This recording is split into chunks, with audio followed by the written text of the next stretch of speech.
Boa noite a todos. Estamos retomando para terminar. O tempo passou, nós infelizmente terminaremos a primeira parte das parábolas de Jesus, nossa primeira série. Retornaremos em algum momento oportuno, se Deus permitir. Hoje nós veremos a parábola dos talentos conectada com umas palavras de Cristo relacionadas ao juízo. Finalzinho do capítulo 25 de Mateus, tá bom? Estamos estudando um grupo de parábolas que se encontra em Mateus 24, 25 e estão conectadas com as perguntas que os discípulos fizeram a Jesus. Quando será o fim e qual será o sinal? Tá bom? Então, nós vamos pedir para que o Espírito Santo se faça presente. A irmã Anne vai orar por nós, pelo nosso estudo de hoje. Oremos. Nosso grandioso Deus, somos agradecidos pela oportunidade de mais uma vez estudarmos a tua santa palavra. Obrigado por essa série de estudos sobre as parábolas e abra os nossos corações, nossos ouvidos, nossa mente para absorvermos o que for melhor e também para passarmos para outras pessoas. Abençoe não somente os que estão aqui, mas também todos que ouvirão através das redes sociais esse estudo tão benéfico. E que o nosso instrutor também seja iluminado, inspirado, Senhor, pelo Teu Santo Espírito, e que suas palavras possam realmente entrar profundamente em nossas vidas e que façam mudança.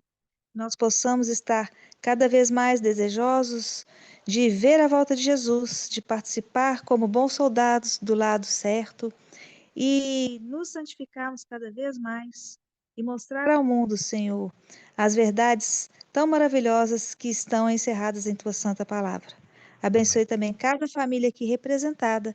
Nós te pedimos com humildade, em nome e por amor de Jesus. Amém. Amém. Obrigado, Anne. Então, havíamos dito que esta parábola é o fim de um pequeno grupo de parábolas que responde à pergunta dos discípulos relacionadas ao fim. Então, estamos tratando de Cristo se referindo e falando para os seus filhos. E se estamos e fizemos isso com a parábola das 10 virgens, hoje não será diferente. O público-alvo são o seu povo, a sua igreja, que deve e precisa compreender esta parábola, tá bom? Então, nós, toda vez que iniciamos uma parábola, na nossa introdução, lemos o texto bíblico que referencia a nossa série.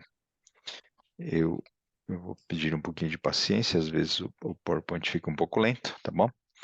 Então, Mateus 13, 34 e 35 diz o seguinte: Tudo isto disse Jesus por parábolas à multidão, e nada lhes falava sem parábolas, para que se cumprisse o que fora dito pelo profeta, que disse: Abrirei em parábolas a minha boca, publicarei coisas ocultas desde a fundação do mundo. Então, é, através de parábolas, Jesus fazia compreender questões profundas e pela profundidade que nós vimos ao longo dessa série, nós entendemos de que alguns dos ouvintes não compreenderam o que Jesus disse.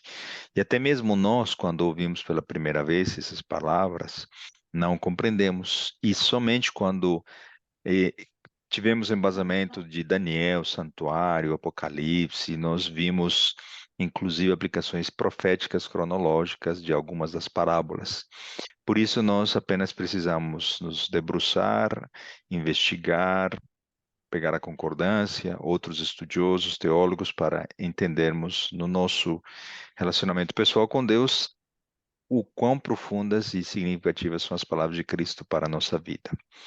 Então, Jesus vai usar as ilustrações para que nós possamos entender o que devemos fazer para estarmos preparados para o grande dia, tá bom? Então é algo que precisamos sempre lembrar a respeito do que Cristo deseja em termos de nosso preparo para esse dia. As parábolas anteriores que nós vimos tem muitos detalhes em relação a vigiar, estar atentos, fazer reserva para quando, depois de acordarmos em função dos sinais, que também já estudamos na parábola das 10 virgens, termos a reserva e cumprirmos a última missão que será levar o evangelho ao mundo. Então, em todas elas, tratam a respeito da vigilância, o enfoque é entender o que fazer para não fazer parte do grupo daqueles que estarão dormindo e não farão reservas, daqueles que se tornarão, em representação do servo infiel, tratando mal os outros servos, ou até mesmo fazendo o que não deveriam, porque elas dirão: o meu servo, perdão, o meu senhor demora, tarda em vir. Ok? Então, porém, a parábola dos talentos hoje, ela vai tratar do que nós precisamos fazer enquanto a demora ocorre e acontece, tá bom? Lembrem-se de que o comum denominador das parábolas anteriores é que o Senhor tarda em vir, o noivo demora para chegar. Então, nessa perspectiva, vejamos o conselho de Ellen White a respeito desta parábola. A parábola dos talentos deve ser objeto do estudo mais cuidadoso e devoto, pois tem aplicação pessoal e individual a todo homem, mulher e criança com capacidade de raciocinar. Sua obrigação e responsabilidade estão em proporção aos talentos que Deus lhes concedeu. Não há seguidor de Cristo que não tenha algum dom particular de cujo uso ele é responsável diante de Deus. Então, vejamos, é o que nós vamos tentar fazer, examinar cuidadosamente cada palavra desta parábola. Iniciamos então a leitura desta parábola, Mateus 25, versículo 14. Porque isto é também como um homem que, partindo para fora da terra, chamou os seus servos e entregou-lhes os seus bens. Está falando de um homem que representa a Jesus, e os bens que ele entrega podem sim ser bens monetários, físicos, riquezas, como também serem dons, talentos, habilidades para o seu uso e sua multiplicação para a causa da obra do Senhor. Então vejamos o que ela ainda comenta a respeito. De quem é o homem? O homem que partiu para longe representa Cristo, assim como em outras parábolas, né? Que ao proferir esta parábola estava prestes a partir da terra para o céu.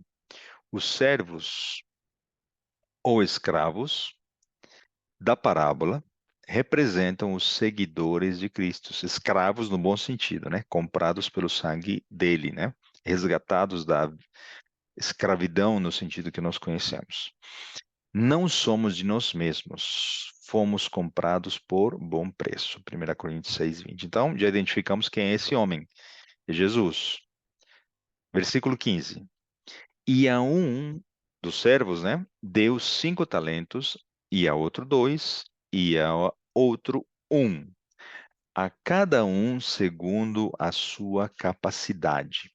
E ausentou-se logo para longe. Então, esse homem tem soberania, onisciência, e ele faz as melhores escolhas.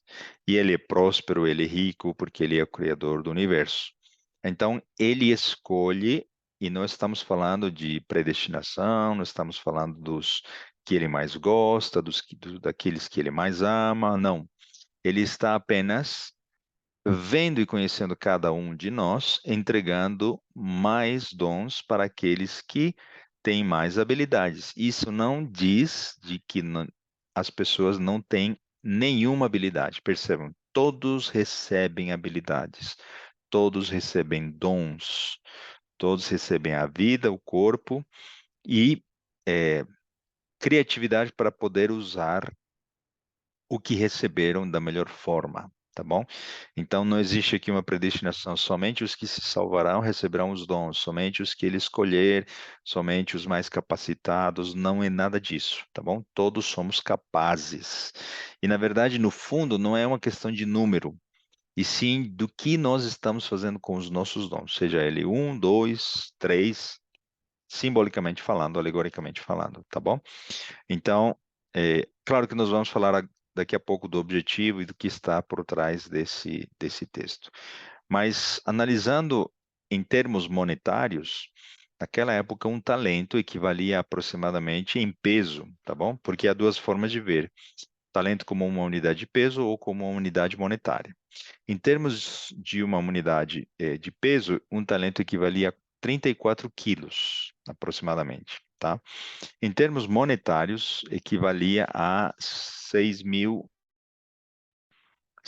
denários. E um denário equivale, ou era, o pagamento, um salário diário. Então, 6.000 denários nós poderíamos dividir, né, em 360 dias, talvez um pouco menos, né? Encontraríamos em torno de mais de 16 anos, 17 até 20 anos, dependendo se considerarmos períodos de descanso, férias, etc., nos nossos tempos.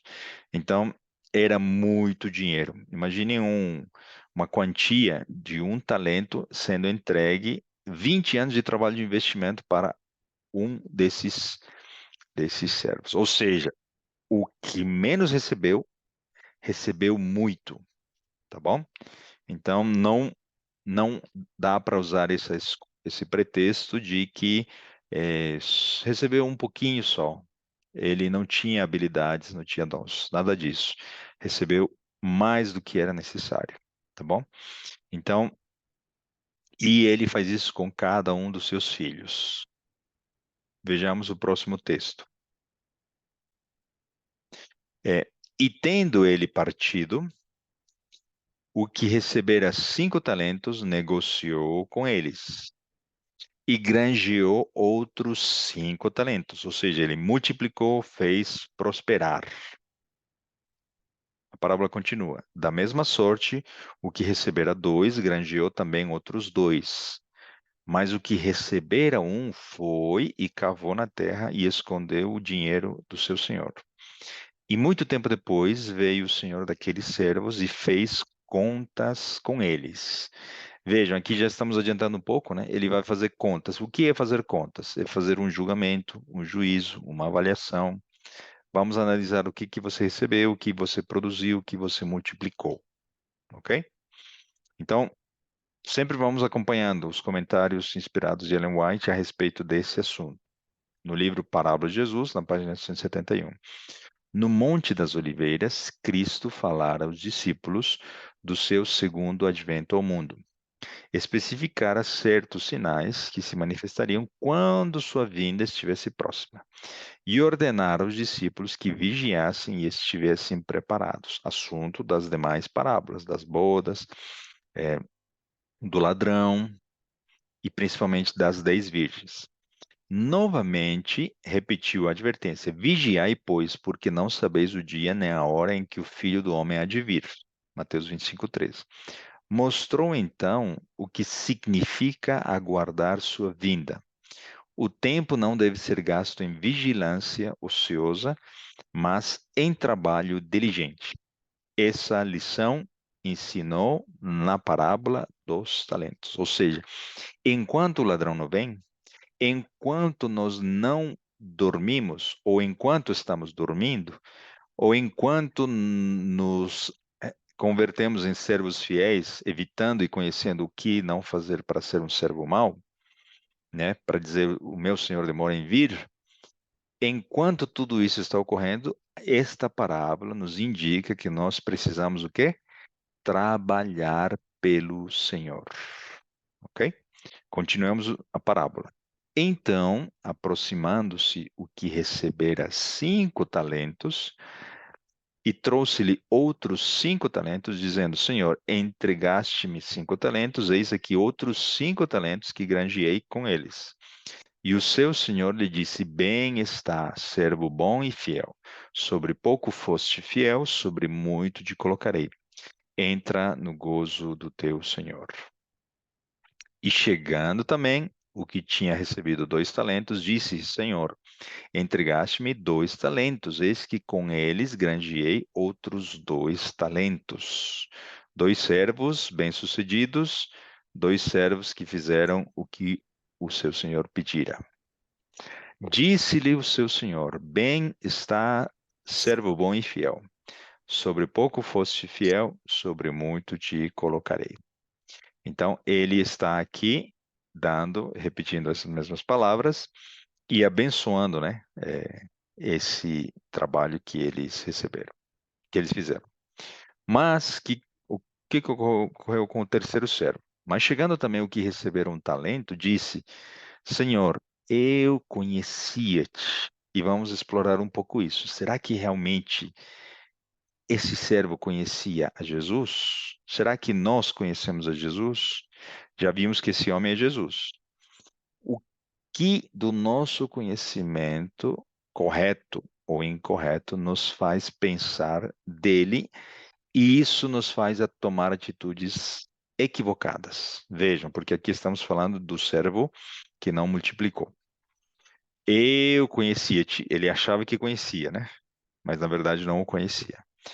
Que és um bom homem, perdão, que és um homem duro, que ceifas onde não semeaste e ajuntas onde não espalhaste.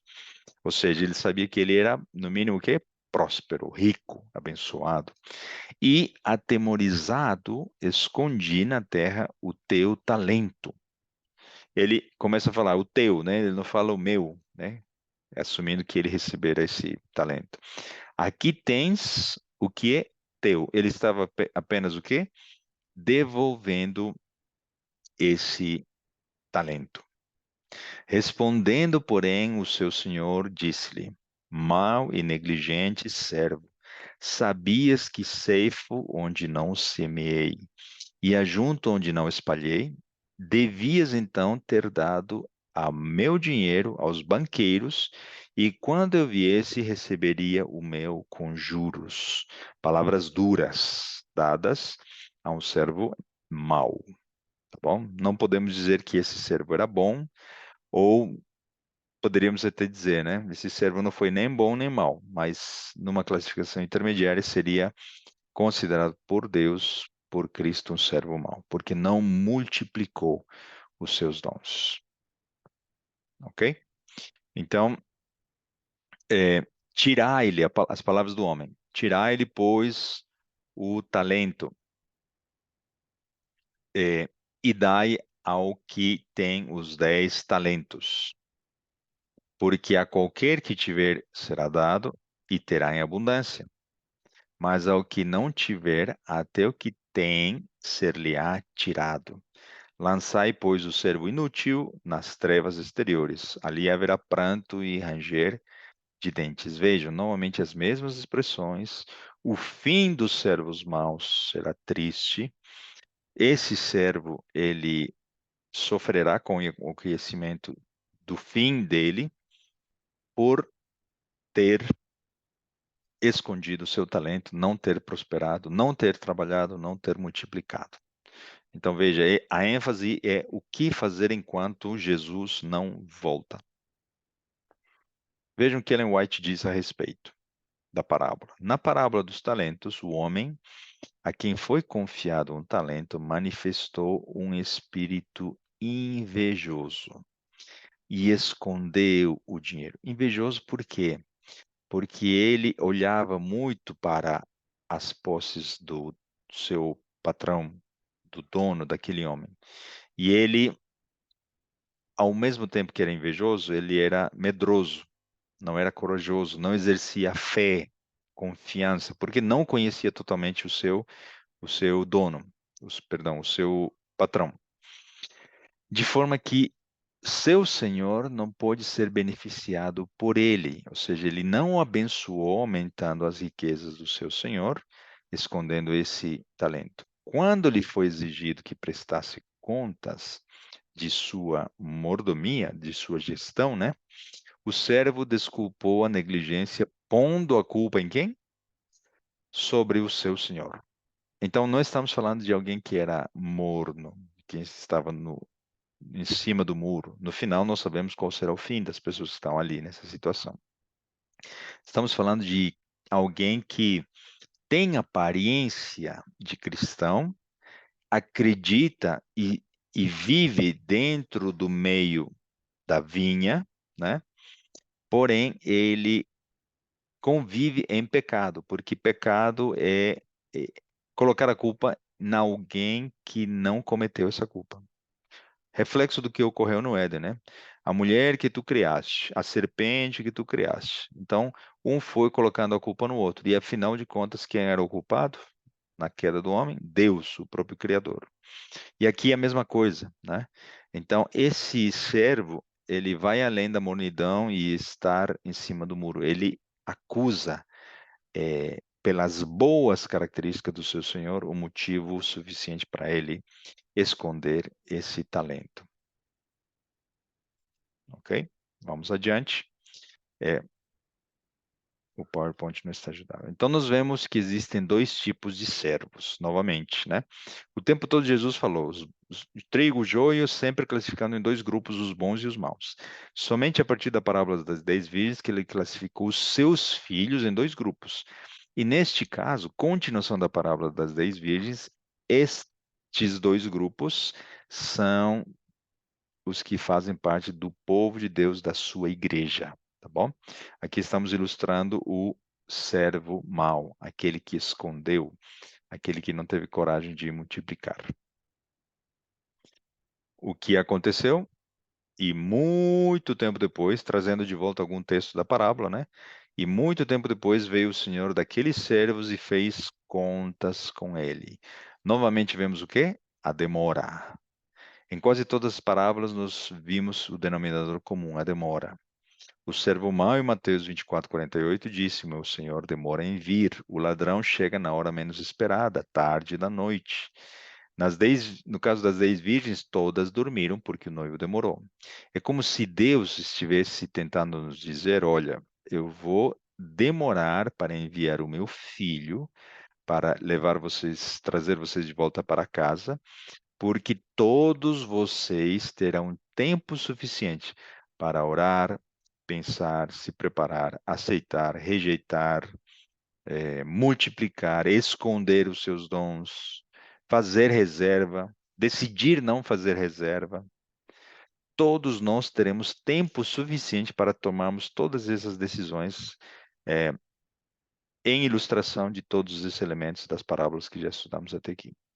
Então, mas na essência, o motivo da demora é porque Deus quer que todos nós nos salvemos, que todos nós procedamos ao arrependimento e, entregando nossas vidas a Deus, a Jesus, possamos, Ele, dentro de nós, gerar resultados para a eternidade. Então, a lição principal da parábola é estar prontos. Significa estar ocupados em atividades relacionadas a expandir o reino de Cristo. Estar prontos significa fazer prosperar espiritualmente e produzir resultados do reino eterno. Novamente, né? Sempre repetimos para ninguém se confundir. Nós somos salvos pela fé, mas somos julgados pelas obras. Então, não haverá ninguém que não gere resultados. Todos os salvos terão gerado resultados, alguns visíveis mais do que os outros, mas todos terão gerado resultados de salvação, porque todo servo, né, é, nasce para o reino de Deus como missionário. Então, a parábola dos talentos nos mostra que Deus vai ver os resultados, vai fazer contas, isso como prova e evidência de que o amor e a graça dele fizeram diferença e transformaram a nossa vida. Então, a grande pergunta é que nós precisamos fazer individualmente, cada um de nós. Estamos gerando resultado? Novamente, né? O foco não é o resultado. O foco é Jesus no nosso coração. Porém, o resultado é consequência. Então, não podemos nos cobrar. Olha, não gerei isso, não fiz isso, não levei pessoas para o batismo, não estudando estudos bíblicos, não sei isso, não sei aquilo, não sei nada, estou confuso, o que que eu faço? A ênfase não somos nós, o centro é Jesus. Quando Jesus ocupa o centro total da nossa existência, então o Espírito Santo nos fortalece e nos faz com que os talentos que nós tenhamos recebido possam ser negociados, compartilhados, frutificados, reproduzidos, de maneira que nós possamos ser bons servos. Por outro lado, já a Bíblia descreveu, Jesus sabia, e é profético de que nem todos aceitarão multiplicar os seus dons e alguns precisarão ser castigados, como a ilustração que está mostrando do servo mau. Então, nossos dons e talentos, Deus deseja que nós usemos todas as nossas habilidades que Ele nos deu. Em alguns casos, as pessoas vão além, elas adquirem, desenvolvem e usam a favor da igreja e da expansão do reino. O Espírito Santo, ele nos concedeu talentos e dons a todos, criatividade, saúde, desejo de colaborar, seja na frente, nos bastidores, orando, intercedendo, eh, recebendo pessoas, na recepção, abraçando, eh, recebendo pastores na nossa casa, estudantes, pessoas que não têm condições, ajudando o próximo. Não estamos falando de fazer o bem apenas para os de dentro, né, da igreja, ao contrário, para os de fora também. E isso gera o quê? Um testemunho vivo de quanto o poder de Cristo é transformador na nossa vida. Hoje, se nós falarmos do mundo, né, do mercado de trabalho, alguma coisa do tipo, nós vemos de que as pessoas querem fazer o mínimo e querem receber o máximo. Deus quer o oposto de nós. Deus quer que nós tenhamos excelência, que produzamos, que prosperemos. Ele está cobrando de nós o máximo, dobrar o que nós recebemos, multiplicar. É, o homem diligente, ele estará e será apresentado diante de Deus, diante de outros mundos, diante de riquezas que nós nem imaginamos. Então, a excelência que Deus nos chama a ter é num aspecto de ter dele a capacidade de desenvolver o que ele nos deu. Hoje em dia, o inimigo está fazendo o oposto, né? Voltamos a falar da realidade do mercado de trabalho, enfim. Existem computadores, máquinas, então o homem está cada vez usando menos a sua capacidade, deixando para as máquinas mais habilidosas, mais precisas, para o computador, para a inteligência artificial, a realização de algumas atividades. Porém, mesmo assim, nesse cenário, nós vemos que são necessários homens capacitados para desenvolver essas tecnologias, fazer o uso dessas máquinas, manter a máquina, né, a fábrica, a empresa rodando, o governo, que seja, né, a escola, a universidade, onde nós trabalharmos, tudo isso precisa de pessoas capacitadas, pessoas excelentes. Ela geralmente, né, quando já se nota a excelência desde cedo, muitas delas conseguem um emprego logo depois de que se formam, né? Isso vem, às vezes, lá de trás, quando a pessoa foi educada, demonstrou disposição, fazer mais do que era pedido, fazer com excelência, não apenas para entregar ou para dizer que foi feito, né? Então, se a gente pudesse tentar resumir a excelência, poderíamos dizer que ela se apresenta de duas formas, né? Uma seria a eficácia e outra seria a eficiência. A eficácia seria saber o que tem que ser feito. O que eu devo fazer? Tenho um objetivo? Tenho um propósito? E aqui estamos falando, claro, sempre de questões espirituais eternas e divinas, né? Temos um propósito de vida? Não estamos falando de, meu desejo é ter duas casas, um carro, trocar a cada 2 anos, ou algo que seja até mesmo bom, né? Plantar 1.000 árvores, viajar e conhecer os 5 continentes. Não estamos falando desse tipo de objetivos, estamos falando de objetivos eternos, né? Levar pessoas ao conhecimento de Cristo, abençoar outros, ser a Bíblia para os outros, ser Deus, o braço de Deus para os outros, né? Estamos falando desse tipo de propósito que Deus e apenas Ele pode mostrar para cada um de nós. Então, se eu não tenho propósito, se eu não tenho o objetivo, eu não sei o que eu devo fazer, eu não vou ser eficaz, não serei excelente. A eficiência, por outro lado, seria sabendo o que eu tenho que fazer, reconhecendo o meu propósito, seria como eu estou realizando, como eu estou executando esse objetivo. Quando faço de forma correta o que precisa ser feito, então eu recebo não apenas reconhecimento, e a gente não deveria fazer nunca, né, pelo reconhecimento, mas não há problema se formos reconhecidos, né? O nosso chefe, ele vai confiar em nós, vai trazer mais responsabilidades, poderemos ser promovidos, isso no âmbito do trabalho. No âmbito espiritual, receberemos recompensas eternas se utilizarmos nossos dons e talentos hoje, né? É, vejamos o que Ellen White vai dizer aqui a respeito dessa parábola. Foi-me mostrado que a parábola dos talentos não tem sido plenamente compreendida.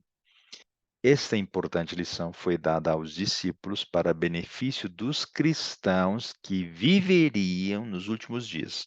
Ou seja, podemos até aplicar essas lições para todos os cristãos de todas as épocas.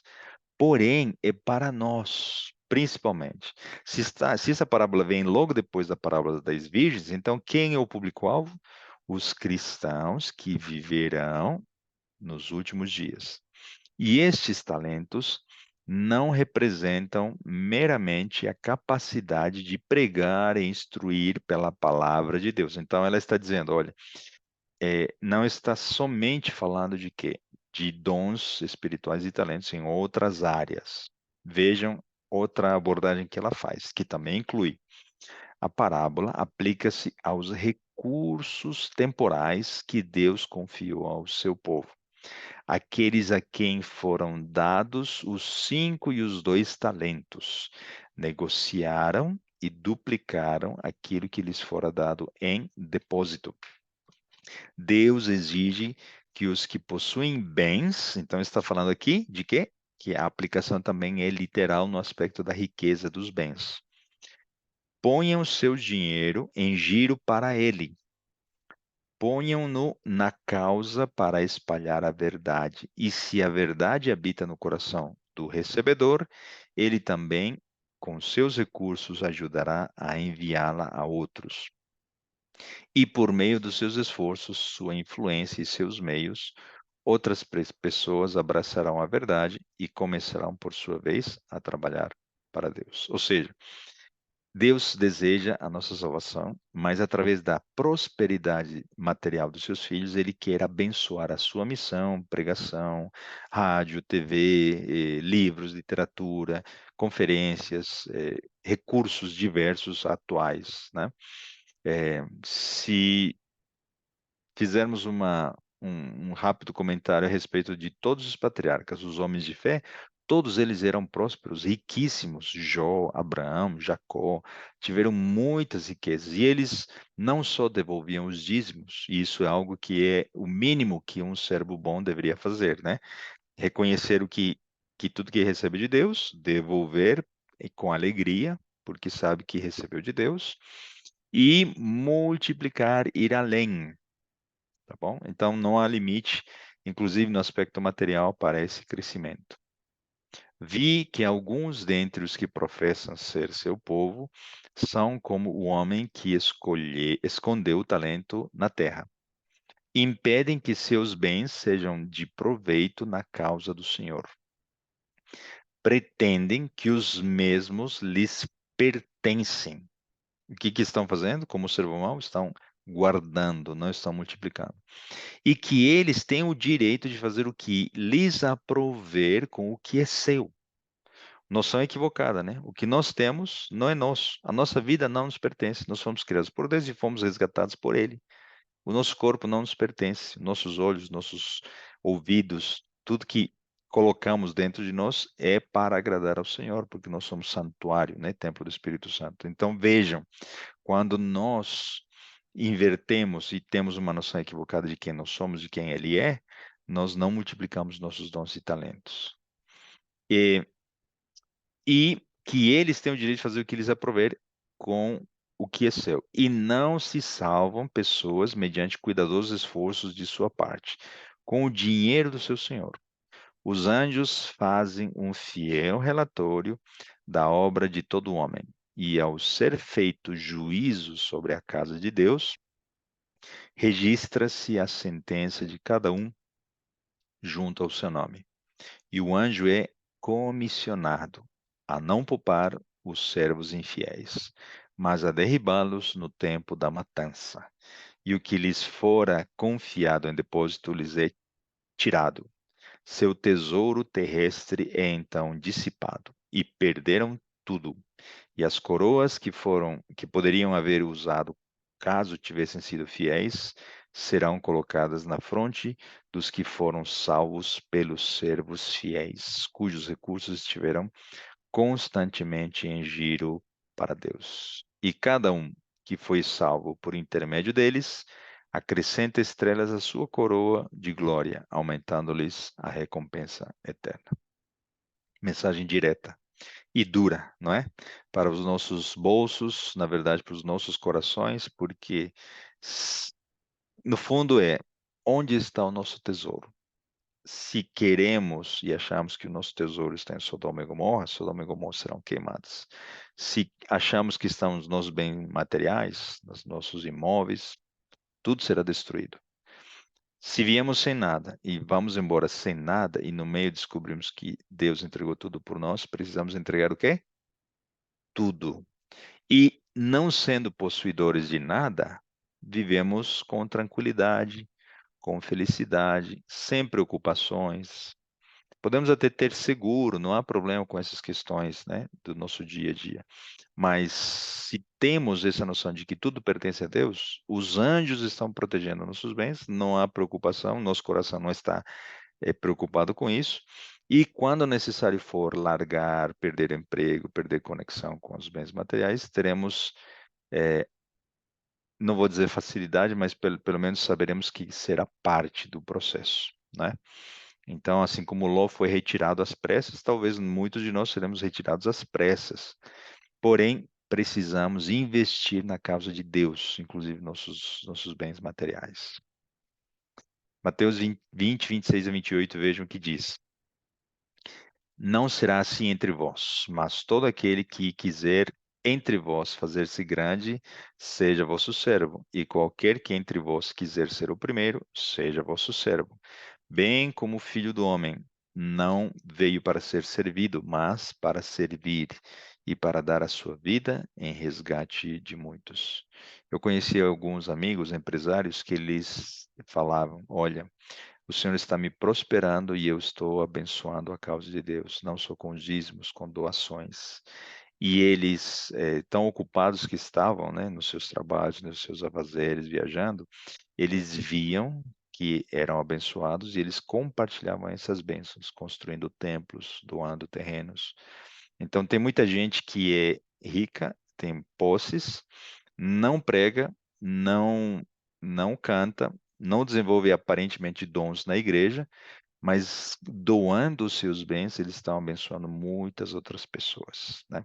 Creio que você sabe, né? Os terrenos onde hoje se encontra CPB, Novo Tempo, aqui, Fad Minas, etc.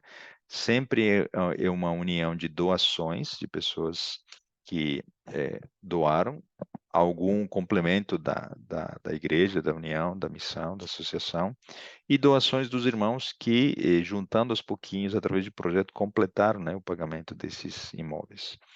E futuramente, né, quando muitos judeus ricos, homens ricos, reconhecerem o final dos dias, doarão dinheiro e imóveis para a aceleração da pregação do evangelho. Então, haverá também uma perspectiva cronológica do cumprimento dessa parábola, né? Para que sejamos reconhecidos grandes servos, precisamos nos humilhar e precisamos servir. Então, quem está pronto, não está pronto para ser chefe, né? Para ordenar, enviar, mandar. Ao contrário, aquele que quer ser um grande no reino dos céus, ele precisa ser um servo, precisa aprender a lei do serviço que governa o reino de Deus. É, se nós não estamos dispostos a servir, não servimos para fazer parte do reino. E como nós podemos fazer isso? conectados com a videira, né?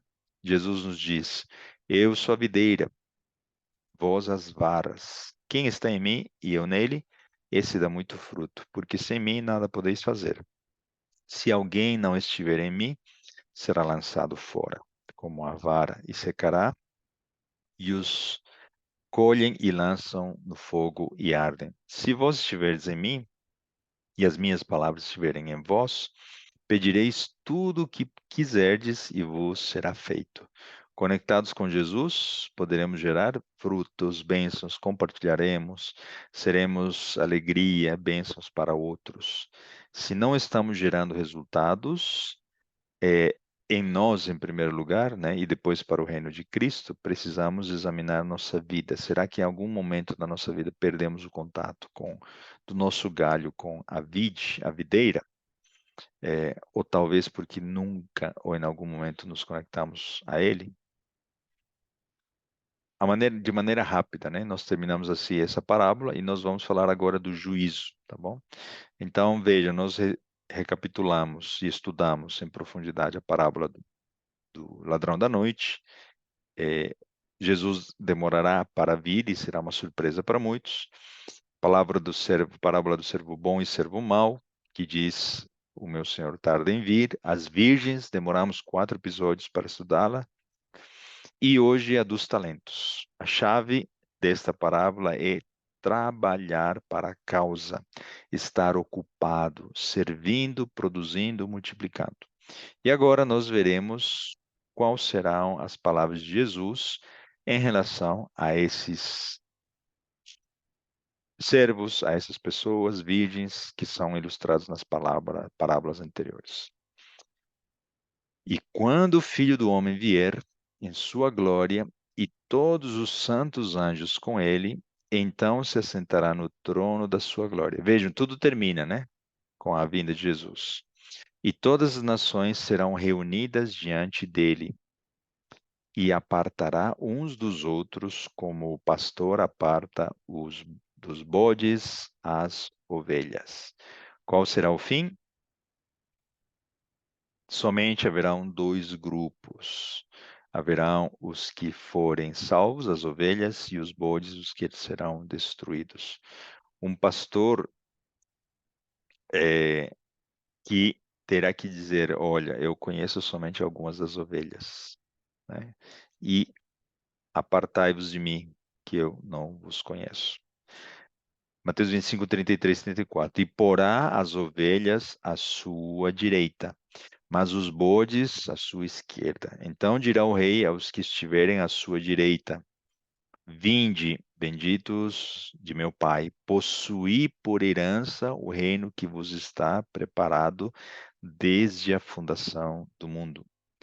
Porque tive fome e destes-me de comer, tive sede e destes-me de beber.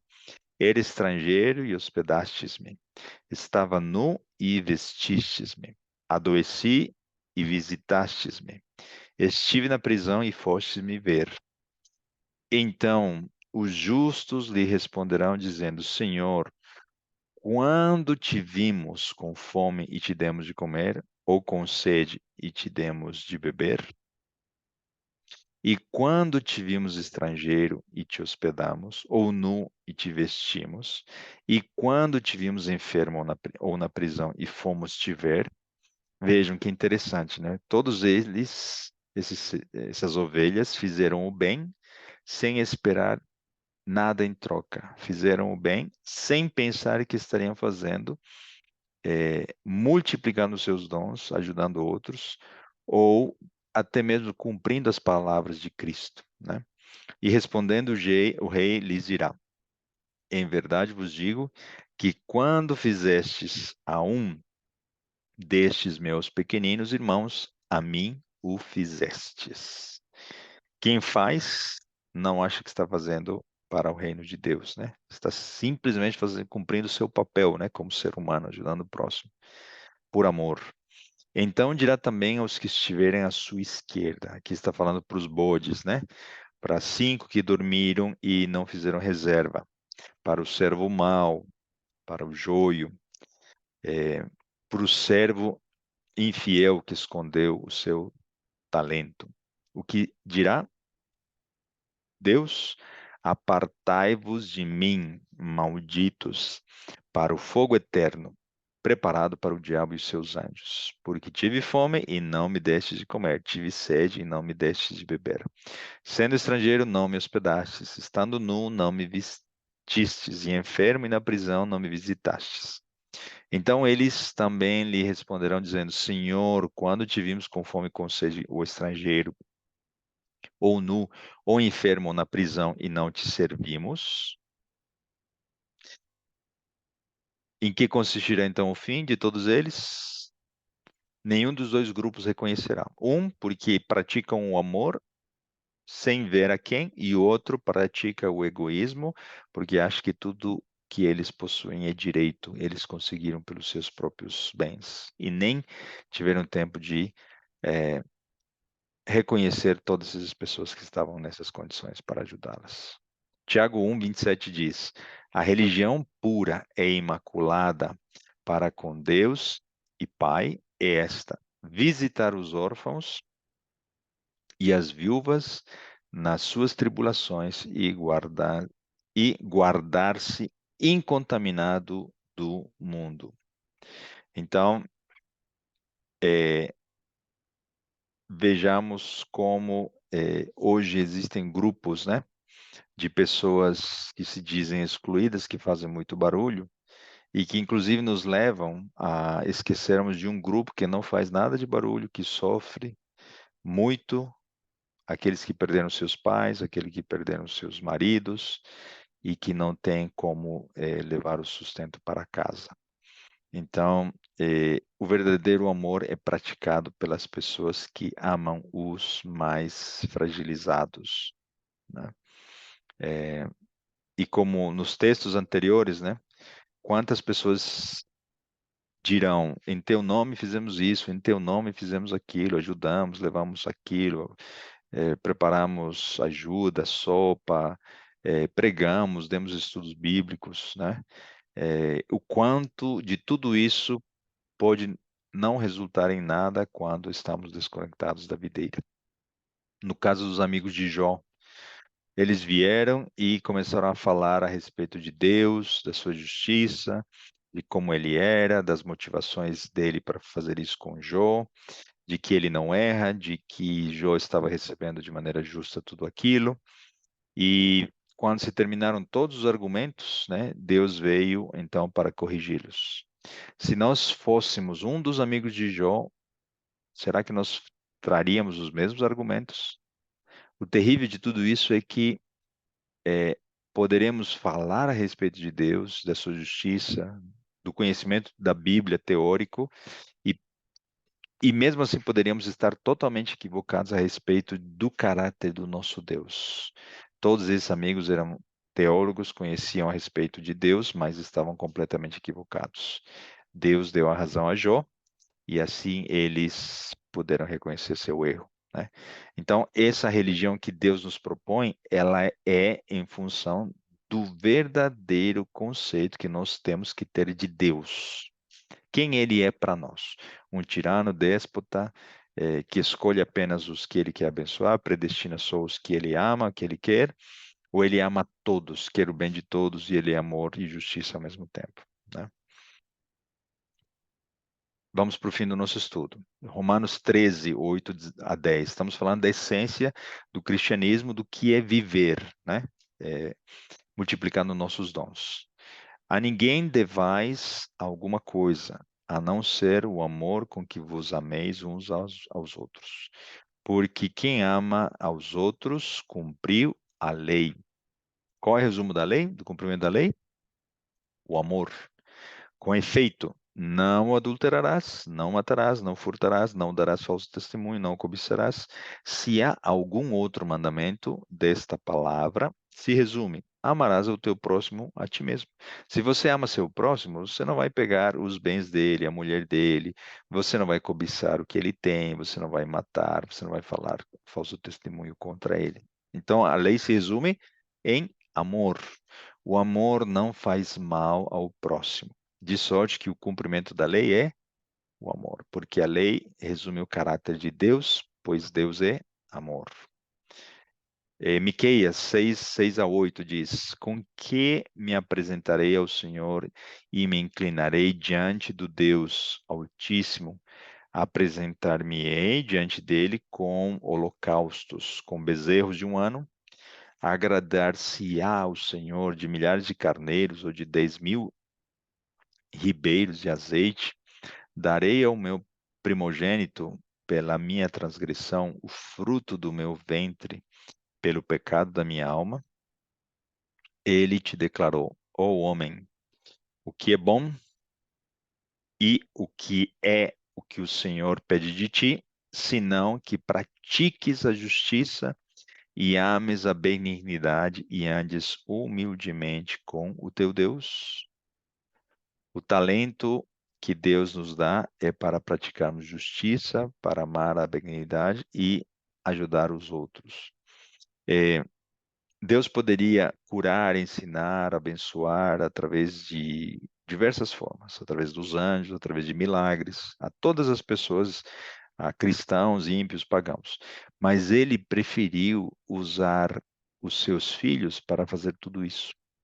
Então, nós temos o privilégio de sermos a expressão de Deus para aqueles que precisam do ensino, da cura, da ajuda, né?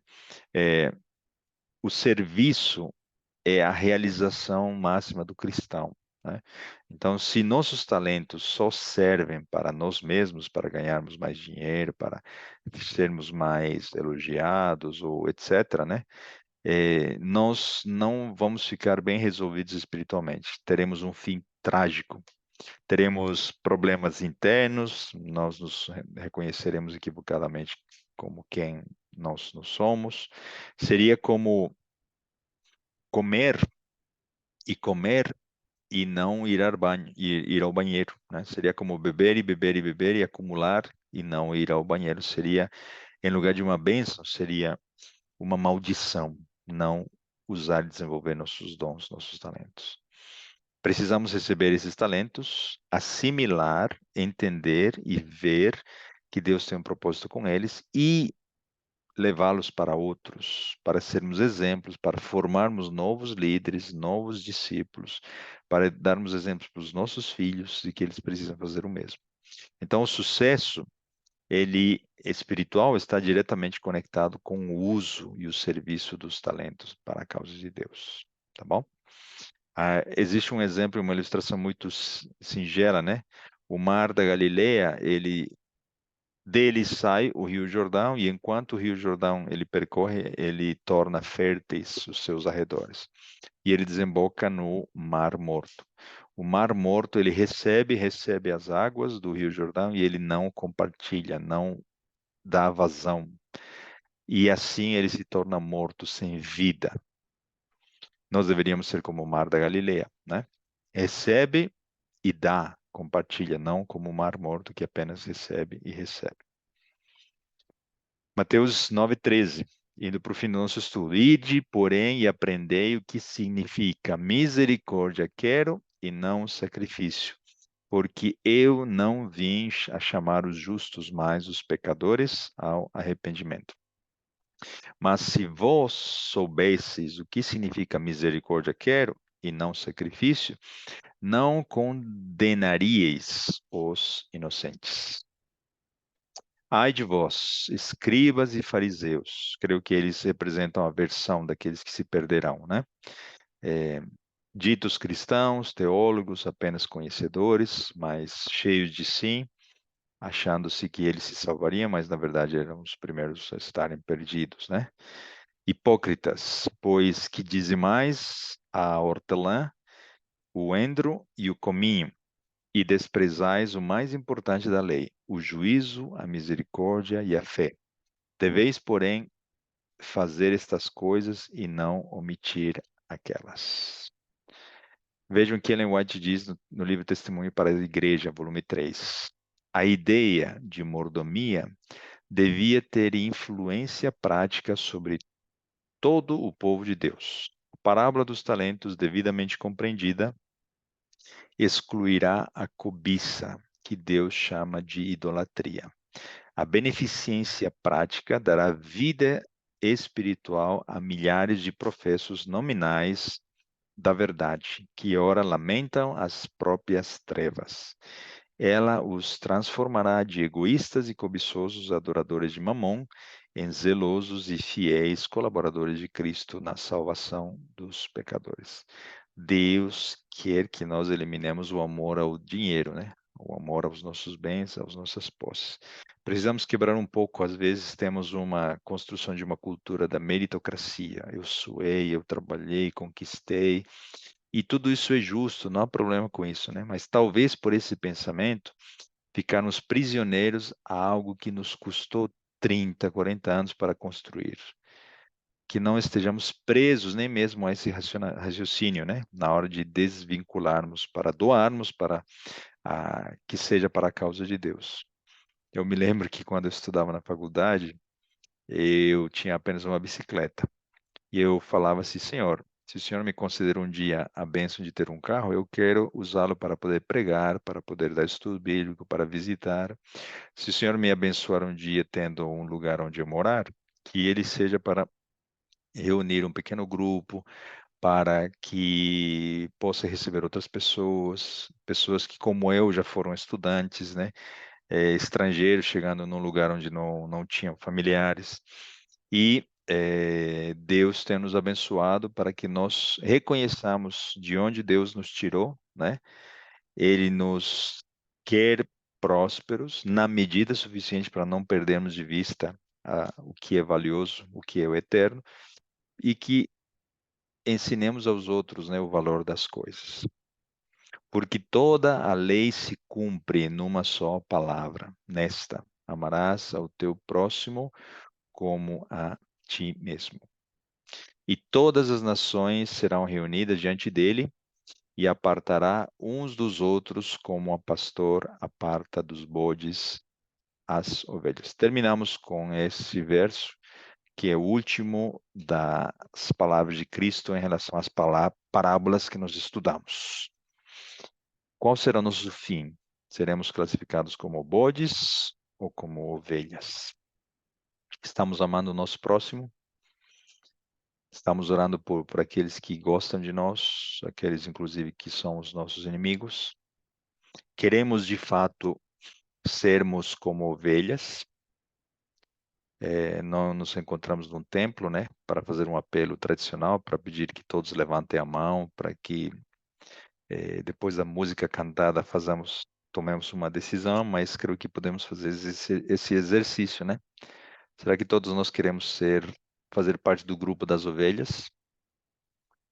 Creio que todos nós, mas precisamos lembrar de que a ilustração da natureza, né?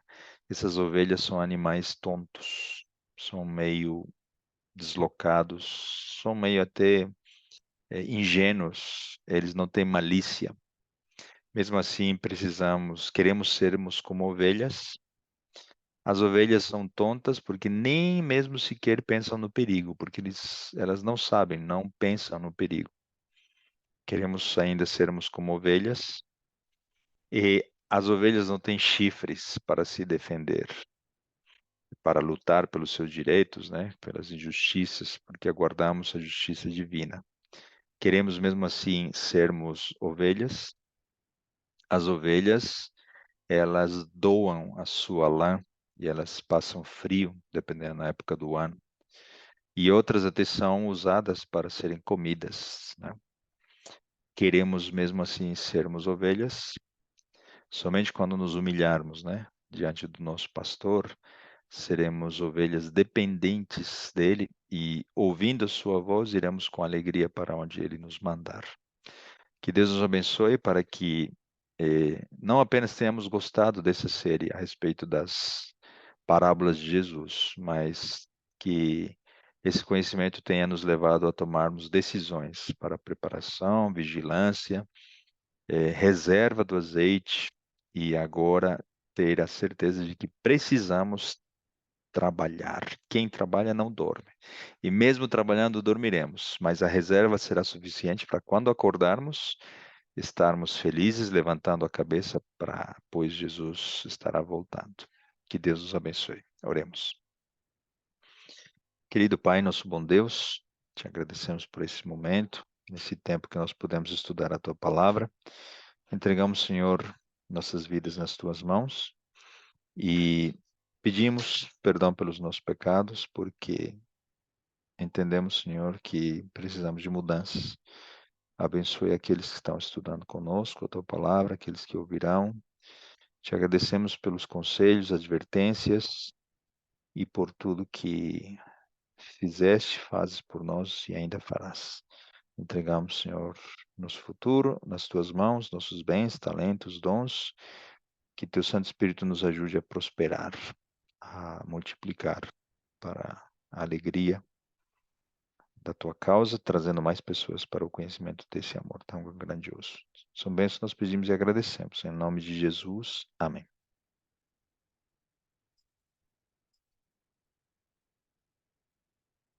Amém. Amém. Glória a Amém. Deus. Amém. Amém.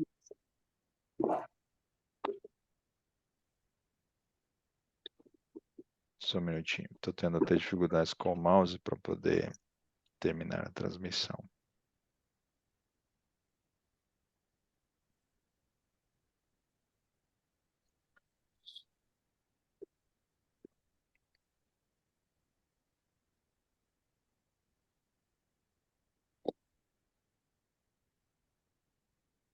Mais um pouquinho de paciência. Até mesmo nessa hora o computador Não preocupa, tá tudo vai. muito bom. Vão pensando nas suas perguntas para a gente conversar daqui a pouquinho. Desculpa que eu cheguei atrasada. Não se preocupe. Estamos, para ajudar uma família a ajeitar uma coisa aí para pegar e eu cheguei atrasada. Não se preocupe. Creio que eu consegui interromper a transmissão. Tá aparecendo como gravando ainda. Tá, né? Uhum. Só um minuto.